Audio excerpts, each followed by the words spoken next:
See how beautifully Sidratul Muntaha, a young learner of class 2, going to pronounce the English alphabet correctly, right? So Sidratul Muntaha, read out the English alphabet.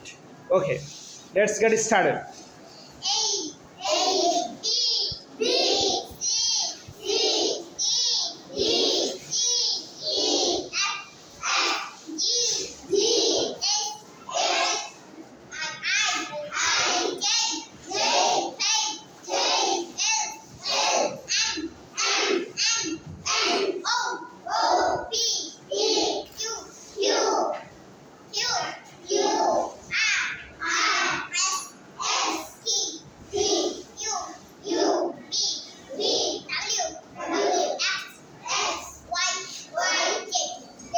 Okay, thank you very much, Sidratul Muntaha, and she does his job very beautifully, right?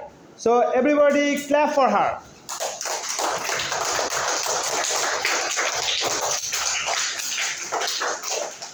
Sidratul Muntaha, go to your seat. Thank you again.